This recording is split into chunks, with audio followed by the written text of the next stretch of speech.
Welcome everybody to Amtgard Leadership University. This panel we're going to be talking about event planning and execution.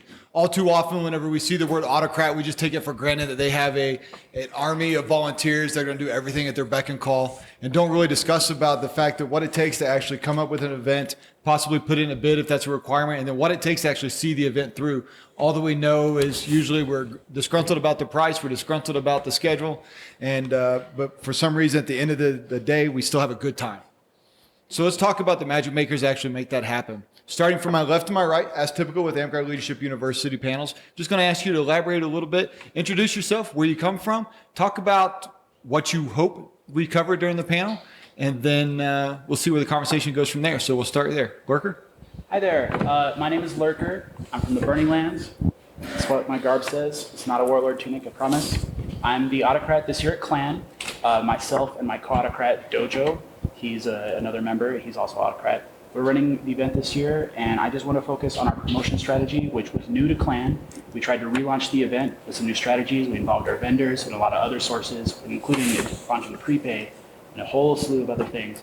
And I just really want to touch base on the strengths and weaknesses of those plans when I get the chance. Okay, do me a favor. Remember that while I've got the benefit of being in the front row, you're not just talking to me, you're talking all the way to the listeners in the back. So be nice and loud and proud so they can hear you, but also so the microphone picks you up. Gorin? Hi, I'm Gorin. I'm from the Principality of Northreach. Hosted lots and lots of events over the years of all different kinds of varieties. Just want to, I guess, touch on how to set yourself up for success when you're planning these kinds of events. Kaads? Hi, I'm Kaads. I'm from the Kingdom of the Rising Winds. I've been either autocrat or warcrat of Keep on the Borderlands numerous times throughout the years, and I'm basically hoping to talk about how to find volunteers and how to start an event and create it and run it from the ground up. Brennon? Hi, I'm Brennan, as Goldcrest just said, and I've run over a dozen events, most of which have been inter-kingdom, so I've run Clan a couple of times, run a lot of Tri-Kingdom mid-reigns and banner wars and a bunch of other stuff. So I'm really excited to share my information about that and hope you avoid terrible, terrible event failures. We're definitely going to talk about the what not to do as we go forward. So, Kaads, what is the autocrat? I mean, does anybody else in the world use that title? Really, the title is probably a translation of professional cat herder in terms of what an autocrat is. You're in charge and ultimately responsible for the event, for finding volunteers to run everything. It can be both a strength and a weakness of an autocrat to be hands-on. It's a weakness if you tend to under-delegate, which means you're trying to do too much at once, and you can't be everywhere at once. So delegating is very important for an autocrat. So. Okay. So Brennan, let me ask you this. You've decided you're going to run an event. What are some of the first things that you start thinking about as someone who's going to organize that event? Well, how far away is it in time? Do I actually have time to make an honest run at hosting this event? You can't decide on the spur of the moment that you want to host something. It just doesn't work. So I like to start planning events at least a year out. I've done it in less time, but it always suffers because of it. So if I'm going to run something, like if I wanted to put in a bid for Clan next year, I would start thinking about doing that at Clan this year. And I'd start making notes about what I wanted to do, what I was going to put together, and how I was going to do about that. So for me, the immediate thing I start to think about is, do I have enough time? The next thing, and probably the second most important thing, is who is my support network? So who can I lean on to make sure that I'm able to get things done? For me, this is typically my company or friends. I only have a few of those friends people, so mostly it's my company. But if you look, you'll find that you have a lot of resources. And if you find that you're struggling to identify who your support network is, you should not run the event. You are not ready. What you need to do is start with some smaller things, build a support network, then consider running the event that you were having trouble filling out all the roles for. Okay. Lurker, you want to elaborate on that? So actually, I did start planning for my bid for Clan at last Clan. I was only running the Assassin games last year, and I was inspired to try to pick up and introduce new changes to the event. And our first step, the bid process in the Burning Lands, is pretty straightforward. You have to present your bids to the monarch of the summer term, whose term ends in like October, and they appoint an autocrat. And then from there, the autocrat fills the rest of the positions. When we went to bid for this year, last year, Dojo and I, we developed a plan, and we already knew who our primary volunteers were going to be. And we presented that to Manthax, who was king at the time, And he said, that sounds like a great idea. You guys are it. So that's how we won the bid. And we did have to start planning literally a year ago. It's been an 8 or 9 month journey in constant actual work to get this event up and running. Okay, Gorin. So we got obviously considerations about the time, the support network. What else are some things Autocrat needs to be considering? Is there anything else? Well, yeah, there's lots of things. One of the things that I think gets overlooked on events a lot for autocrats is from the very get-go, you have to have a really strong vision of how you see that event going off. What is the event? What are your goals with the event? How do you measure success? You know, what are the things that you're looking for there? And if you start planning the event before you have a really solid idea of those things, you're not really putting yourself in the best position to be successful. Can you elaborate on vision a little bit? Because everybody can say, well, I want to create the next big event. That's my vision, right? Sure. I mean, it's one of those words that can mean a lot of different things to a lot of different people. So for me, I tend to literally envision in my head how I see the event. Does it have a theme? If it does, how do I envision that coming off? How do I envision people participating in that? You know, when I ask, how do I envision success? Like when it's all over, how am I going to say this was a successful event? What am I measuring that by? Because that helps decide what I envision the event to look like. So you have to have a really solid idea in your head of what the event will look like, so that everything you do is geared towards making that a reality. You're basically taking an idea and trying to turn it into something that other people experience. Okay. Kaads, when he mentioned the support team, what does he mean? Let's elaborate. Let's go. This is Event 101. Well, support team is your group of volunteers that are helping you run the event. And if you're just starting, your support team is probably just going to be a handful of friends. But as you grow and you run more events, this is not a course just about running a single event. Your support team will grow as you become more of the guy who's running the events in the area, or one of the guys running the events in the area. You're going to meet more people, and you're going to find out who's reliable and who isn't. A lot of your early days will be spent finding out that certain people aren't reliable. Like they'll say, yeah, I'll do that for you, and then they'll bail. Or you'll also meet some people who say, yeah, I'll do that for you, and they end up going above and beyond, and you keep those people on your support network. And as you grow, that list of people grows, and you're capable of running larger events. Brennan, can you elaborate? What are the key positions that you're looking to fill with that volunteer team? So I'm actually capable and willing to do a lot of things to the event myself. And I know that that's contrary to a lot of other people have been talking about, but I've got a lot of energy when I'm running events, so I actually don't mind going from thing to thing to thing and burning myself out for a weekend. I actually kind of enjoy it. So the things that I have to cover minimally for me to run an event are things that literally require a time commitment that I could not be present for. The primary one of those is gate. You cannot do gate and do anything else because it is a 24/7 entire event long position. So you must have your gate autocrat, and they must have a gate crew that is willing to change off. And those people are also difficult to find because we have to trust them with money, and they have to be good at math. And between the two of those, that rules out Amtgard as a whole. The second thing that I find that I really don't have time to do is typically feast prep. So if you're going to do decent meals, and I assume we'll probably talk about that later, but meals by decent, I mean simple, straightforward, and hard to screw up. Don't do things that are complicated at events. But anyways, if you're going to do that, it's not just, well, feast happens at 7 p.m. and therefore I have to start at 6:30. If you're going to do feast prep, you need to be delivering the food, you need to be organizing the coolers, you need to be organizing your cooking crew and your serving crew and all of that. So feast prep is again an all-day activity. You start at 11 a.m. if you're going to serve at 7, and you make sure that everything is running properly so you can actually deliver on time. So minimally, what I look for is who's going to do my gate, who's going to do my food, and if I can't fill those positions, don't do the event. Everything else, if I absolutely had to, I could cover it myself and cover it well. But those two things are full-time positions. Lurker, what are some of the other jobs that somebody not as energetic as Brennan you're looking to hire for? I've always wanted to be Brennan myself, but this year we did have to unfortunately make some other plans. I've also always wanted to be me. What a coincidence. So when I thought about making improvements to the event, one of the things I wanted to do was add content. That's a huge thing for me. I can't go to an event that I don't feel entertained at. A lot of people are very social, but that's just not me. I really want to play Amtgard. So this year, I needed someone to run my quests. I needed someone to run my battle games. And my battle game team is not even just one group of people. I actually have 3 different geographically distant teams. Someone from the wetlands, someone from Alaska, and someone from Arizona running battle games this year. And they're all very competent volunteers, but together we've been able to create a really massive network. I have someone else entirely running tournaments, and I even have some tournaments that are not under their purvey. So like when we thought about expanding the work, those were some positions that we had to add in that no one even thought about before.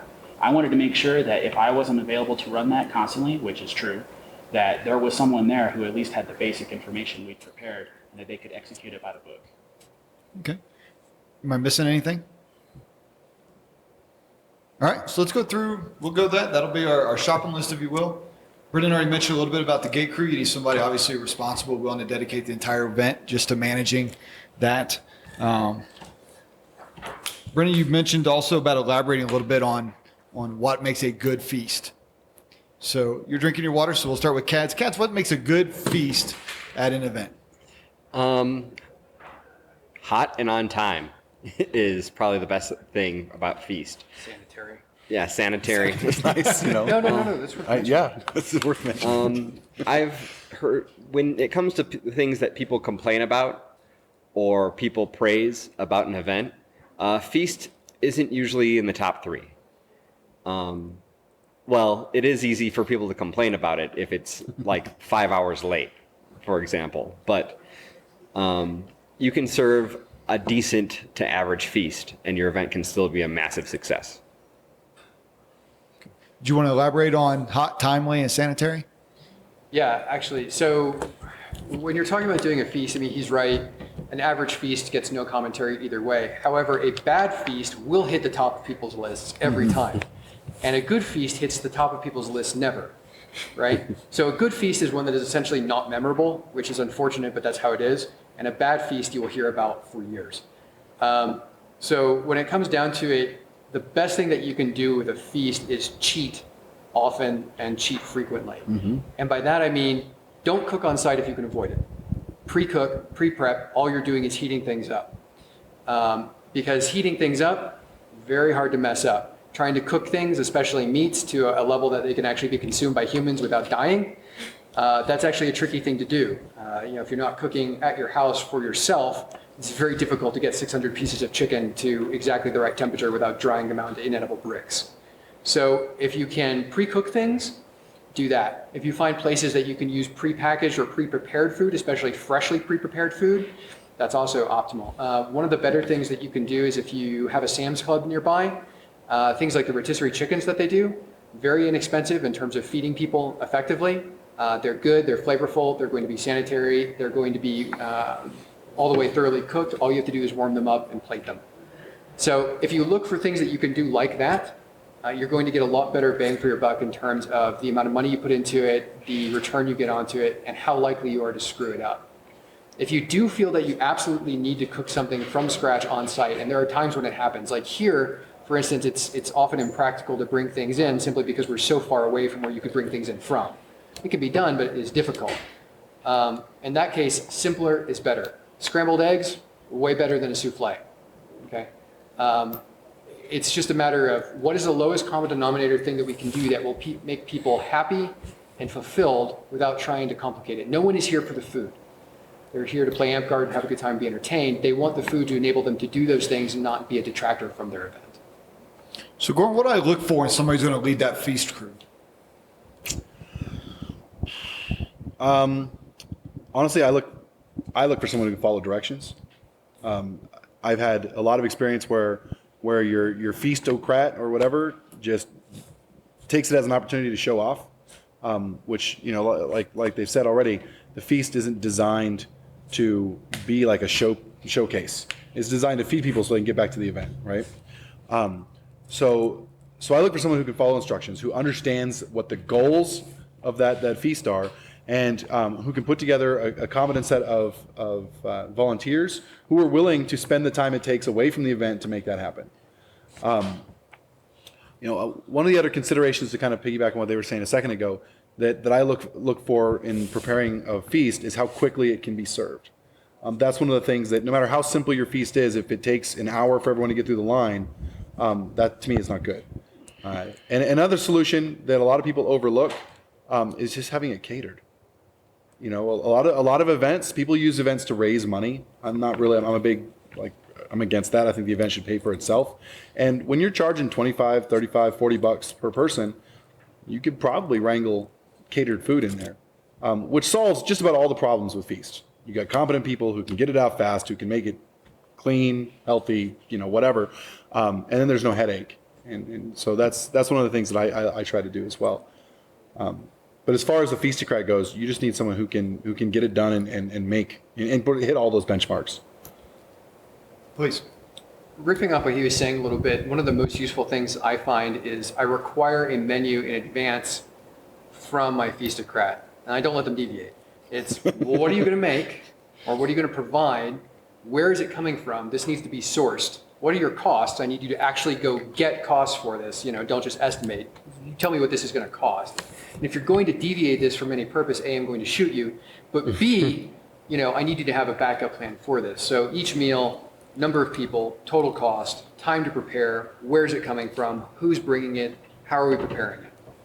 And when you force people to break it down like that, you run into a lot fewer problems. Lurker, you wanted to add something? It's true. Everything that Brennan said is absolutely true. But one of the things that you also run into is fewer volunteers. One of the problems we have with Clan as a model presently is that we have meals provided every day except for Wednesday this year, and also Sunday, of course. But the Burning Lands only sponsors one of those feasts, which is the Saturday night feast. That is literally our mid-range feast, and that's where the budget comes from.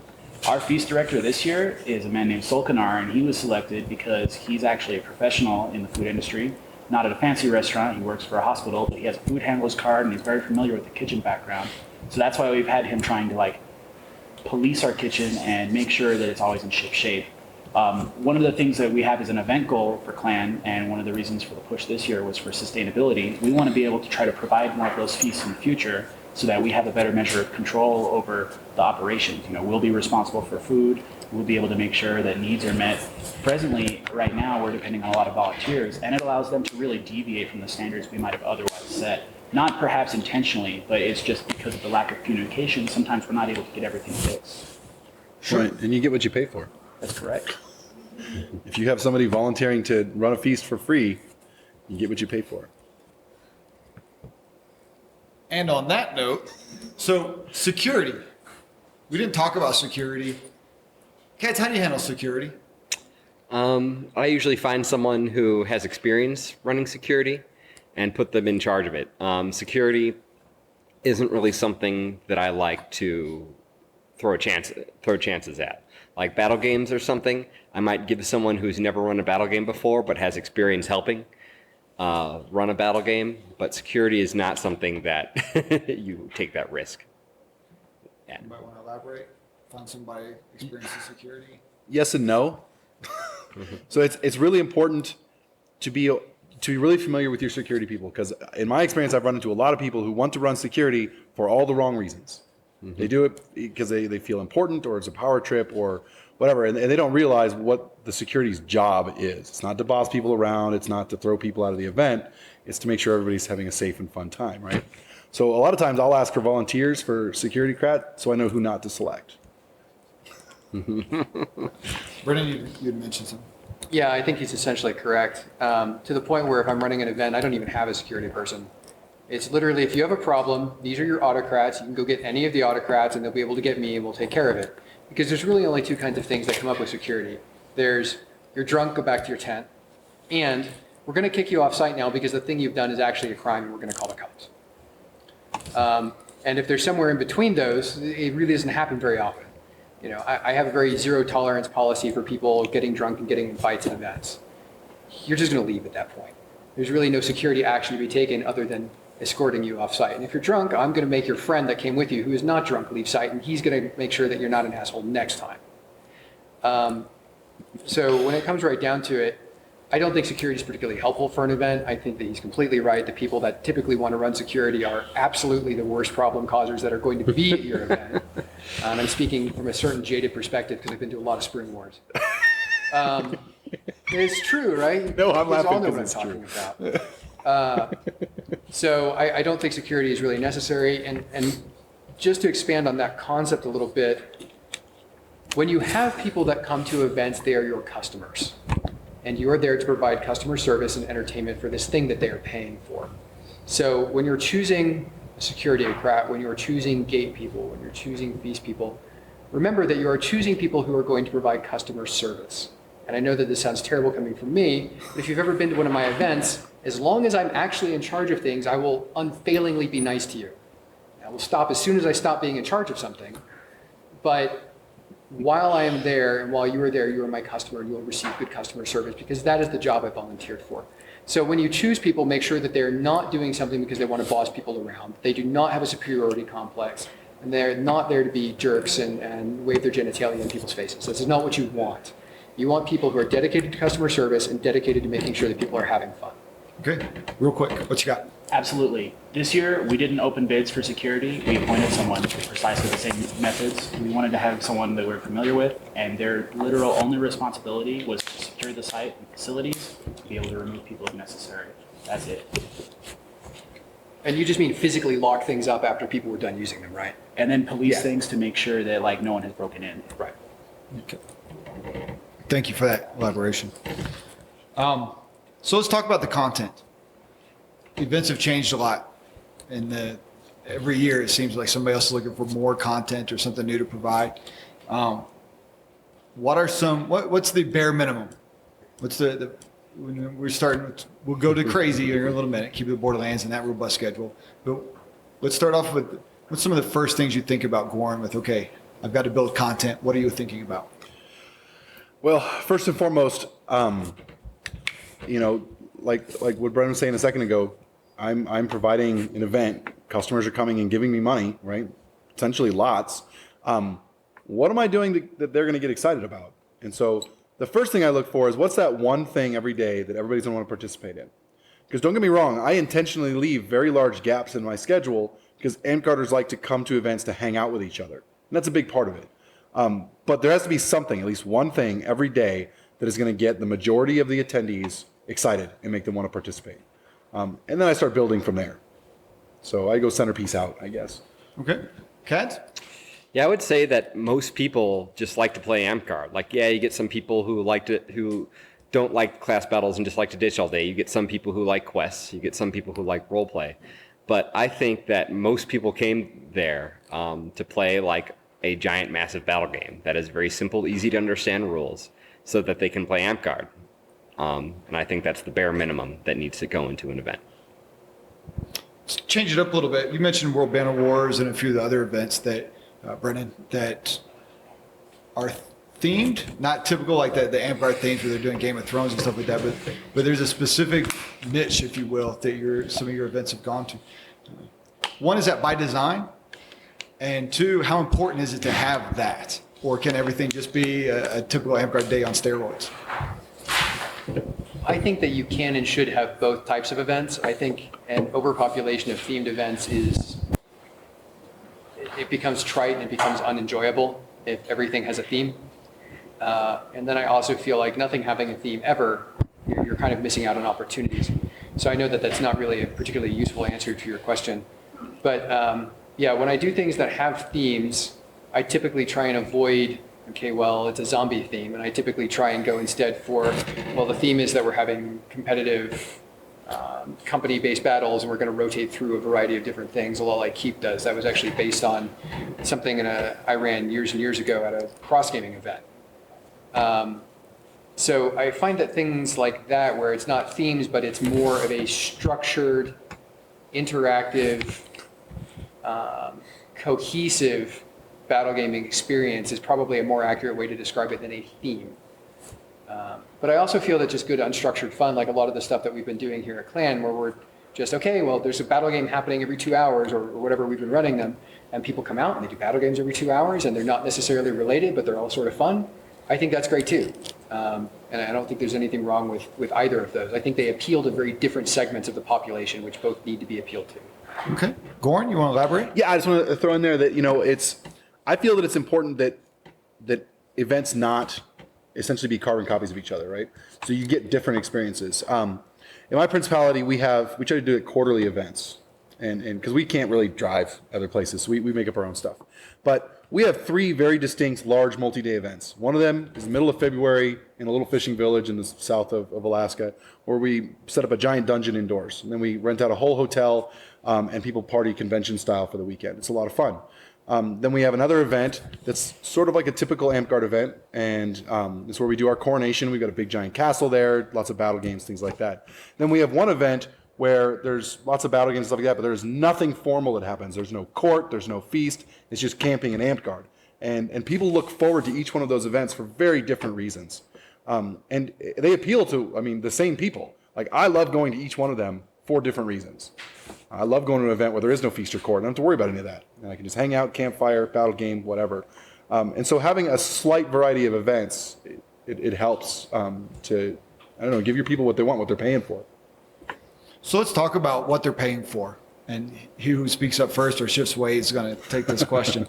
But Amtgarders like a huge experience on $30 or less.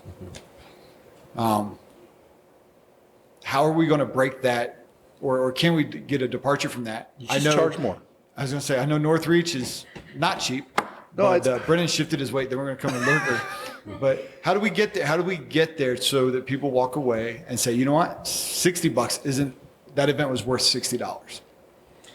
So if you look at the other games that run events, if you look at Dystopia Rising, which is further on the LARP scale than we are, but also if you look at SCA, which is the other end of the LARP scale of where we are, we're sort of in the middle, more over here than here. But both of those groups charge a lot more per day for event than we do.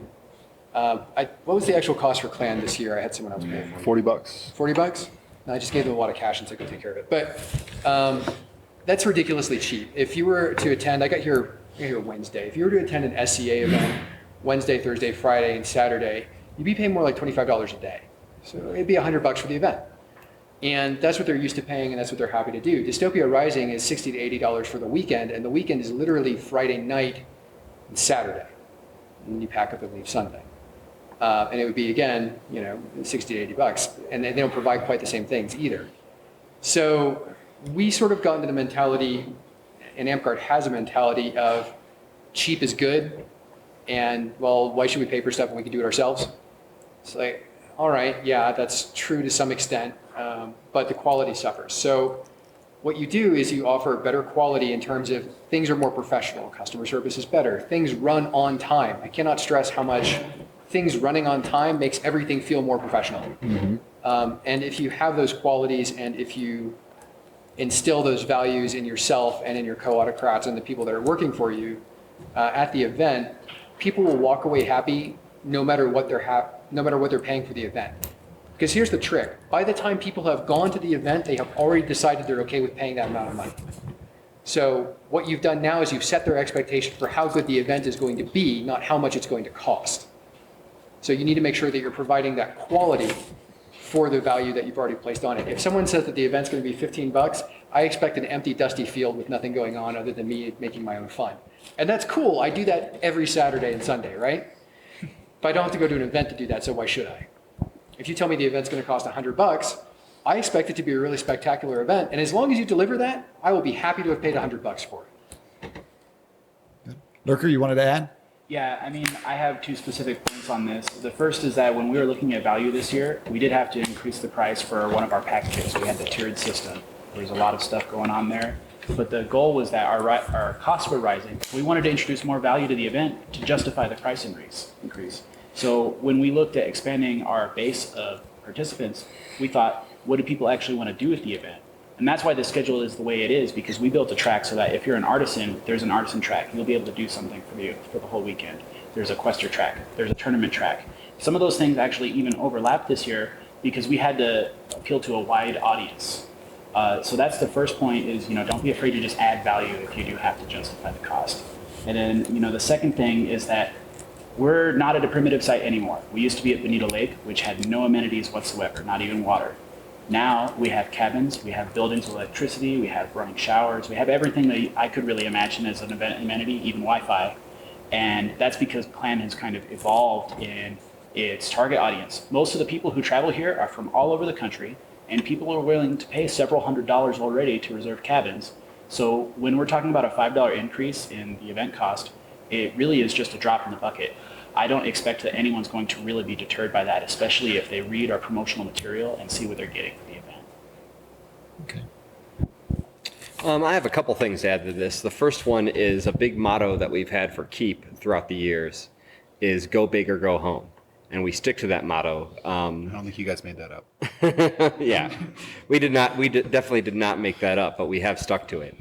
And if we see something that's, kind of risky, we don't know if we'll get that, we don't know if the event will pay for that, we'll just go for it. And we trust the event will grow, if not this year, then next year when we run it, because people will see this thing, word of mouth will spread. And we definitely aren't the first one to have, the castle that you built. That's the third castle. Third castle. But things like that can really improve the production value. And another thing I'd like to expand on is Brennan's have your games run on time thing. I cannot stress that enough. If you don't have your games run on time this year, people won't expect them to run on time next year. Things will run late. You'll have to drop some games off the schedule. When we first started running Keep, I remember Amtgard standard time was a thing. And we were just going against that entirely. We're saying we're running these games on time. I don't care how many people are on the field, we're running them on time. And we had entire teams show up to these games late the first couple of years. They didn't start, that kind of stopped after year 3. So if you do it, if you run your games on time, people will start coming there on time. So you've built your good team. You've got excitement going. Everybody's going. You've been asked to come back 2-3 years. How do we get the next round of autocrats? How do we get others to stand up? Because we know in Amtgard, if you ran it once and it's ran well, we have no problem letting you run it again until you walk away disgruntled and just angry. So we do it. How do we train that next generation of Amtgard autocrat? Brennan? I didn't shift my weight or raise my hand. Nobody did, actually. Oh, Lurker's trying to cover for you, but he loves to fall behind you. No, actually, I have a real problem with this, and it's something I've struggled with for years. What I've been trying to do for the last decade is lead by example in terms of showing people what is possible at an event. When I started autocratting Clan, when was that? 06, somewhere in there. Okay, yeah, I did 2 or 3 in a row. I think I did like autocrat. You definitely did 06. Yeah, I think I did warcrat, autocrat, or something like that. And I intentionally just went, well, we're not going to make any money. I'm just going to turn out whatever the gate receipts are to BL. I'm just going to pay for everything else out of pocket. And I just stepped up and started running as much stuff as I possibly could. Like we fed people every day. And we did it at Bonito Lake, which, as he said, does not have running water. And we did a lot of things like that. We brought in the maze. We did a lot of really sort of exciting, awesome things that we didn't want people to copy, but we wanted to show people what you could do at an event and try and inspire people. Because to be perfectly honest with you, I have no idea how to get good autocrats to pop up out of nowhere. They don't grow like mushrooms, and I have no particular insight on how to do it. It seems completely random. It seems like someone goes, that was really awesome. I would really love to do something like that. How can I make that happen? And then they sort of self-research. Maybe they follow along. Maybe they do a co-autocrat job with someone, and then they start running it on themselves. But it takes years for someone to go from, that was a great event, I want to help with something like that, to be able to run a successful, competent event on their own. And it's just it's a long game process. Kaads and Lurker? We've had the process that we've basically used at Keep was kind of what Brendan said, is have them co-autocrat something with you. We don't have the same people run everything every year at Keep, but we do have kind of a balance between both experienced people who have run things before and up-and-comers who have kind of run things at the park level or run things at the kingdom level, proven themselves, and kind of want to take their game to the next level. We generally don't take those people and put them on their own. We generally have them shadow somebody, or have somebody who knows what they're doing shadow them and kind of be a safety net for them. But someone isn't going to learn unless they get out there and know exactly what needs to be done. I mean, we're talking a lot about a lot of these things because we have experience with them. And we have experience with little things, little nuances that come with running an event. No matter how much research you do, you're really not going to be prepared for that unless you've done it yourself. So I think that shadowing somebody or being shadowed by somebody who knows what they're doing is very important. Lurker? My point actually is a direct follow-up from Brennan's, in that the first clan I ever attended was in 2005, and I think that either was a Brennan year or the next year after was when he started. And I've got to watch the journey of the event this whole time, but even though this wasn't my first time autocrating an event, when I came to step up for clan, there were a large amount of details that were left to my imagination or to my own discovery. You know, as much as I was able to create plans ahead of time, and we created a very rigid plan with a project management schedule, you know, we had everything charted out for months and months ahead of time. We had constant meetings over it, but there were still things that I'd find out new every week almost. And so what I'm trying to do this year is, as long as we've been working on the event, I created a documentation of everything that we've done, including all of our little meetings and everything that we've ever corresponded with people, just so that we can have a better idea of what kind of work goes into the position. A lot of people, when they're imagining that they want to step up and become an autocrat for clan or somewhere else, what they're really thinking is just run the war events. But the truth of the matter is that there's a lot of facilities needs. You know, our site has a lot of requirements that we have to meet in order to fulfill our contract. And there are just so many other operations, things that we need to do that most people just wouldn't be aware of stepping into the autocrat role. And so what I'm hoping to do is to try to pave the way forward. If someone else is to run the event next year, I have a stack of paperwork I can hand to them that says, this is what we did and this is what it resulted in. If you want to study this, you should build your plan for next year. So I've got do, have a vision, do, if you serve food, make sure it's hot, timely, and sanitary. Sorry, I lost track of my own handwriting there. Do, make sure you've got a team that you can rely on that's going to work with you to handle the gaps that you can't do for yourself. As promised, what are the don'ts? I know do stay on time, do stay on schedule, right? So before we say don't, throw the schedule away. So Gorin, what is a do? What's the number one do? Do or don't? Or don't. Number one don't. Please, Lord, let this never happen again. You have to be aware of your own limits and the limits of your team. So I guess that a good don't is don't overpromise and underdeliver. Okay, you need to be realistic in what you can actually accomplish. It's okay to set a high bar, but make sure it's achievable. Make sure your team can do it. Because if you set a high bar, you advertise a high bar, and you give them something way below that, you're probably not going to ever be asked to autocrat it again. So that's important, is to be aware of what you can actually accomplish. Is it fair to say, too, though, before we move on, that it's more than just you won't be asked to autocrat again or you want to get recognition? A bad event really can sour somebody's Amtgard experience. It can damage Amtgard in an area. It can do more than just hurt the event. It can hurt Amtgard in general. At least in my neck of the woods, we have a bad Amtgard. I mean, and that can turn members off from participating at all. So these events are sort of like the flagships of our organization, right? It's the pinnacle of what we do. So it's important that they not suck. Kaads, don'ts? Don't over-delegate, don't under-delegate. We've covered under-delegating. There are certain jobs that you absolutely need done. But we haven't covered over-delegating. And over-delegating is when you get a bunch of people who are more knowledgeable than you and just throw it to them and just don't really do any hands-on work yourself. The equivalent I've heard is hiring a bunch of contractors instead of a bunch of W-2 employees that actually work for you, know what they're doing. So make sure that your team, you're hands-on with your team. Make sure you're hands-on with the games. Make sure that you're learning as well as everybody else what's going on. Because if a game fails, it's not necessarily the person running its fault. It's your fault for delegating out a bad game. Brennan, don'ts? Don't overschedule.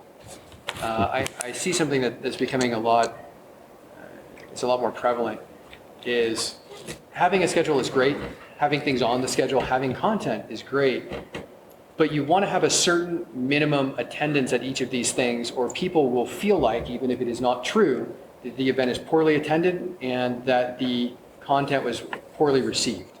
So what you want to do is you want to schedule things in such a way that there's enough stuff going on that people can feel like they've attended a few things throughout the day, either battle games or classes or feast or whatnot, and that those things that they go to will be attended by a meaningful number of people, at least 20, right? And for battle games, I would say it should be at least 25% of your overall attendance. That would be ideal. So if you have a quest running, there are times when it might be appropriate, but generally speaking, don't schedule a battle game to run during the quest. If you have an archery tournament, don't schedule the archery tournament to run, concurrently with ANS. There's a lot of people that like archery and ANS. There's a big overlap between those groups. So what you want to do is you want to make sure that you schedule things in such a way that there's something that appeals to everyone every day, ideally a couple things, but you don't want it to be this wide smorgasbord that everything is going to have a few people in it, and therefore nothing is going to feel really terribly successful. And I realize that is entirely based on psychology and perception, but event reviews and people returning next year is based entirely upon psychology and perception.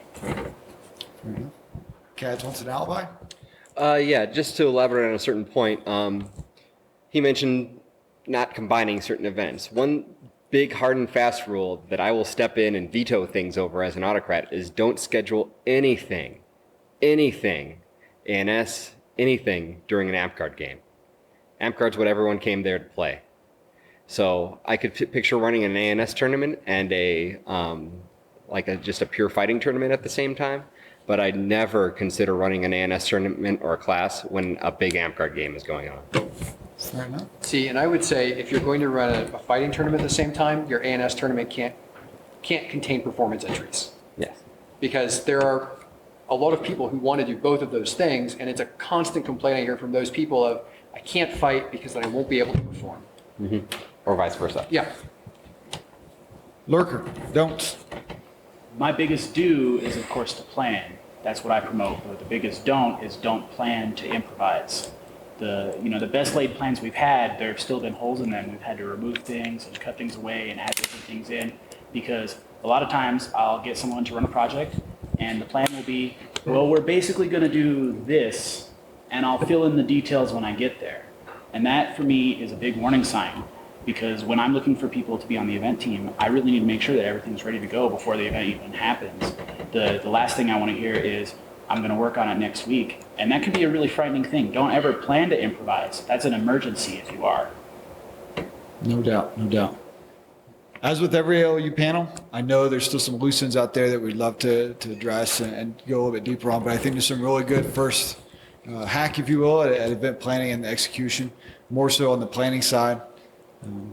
But lots of nuggets of good information that I think there's to be taken away from.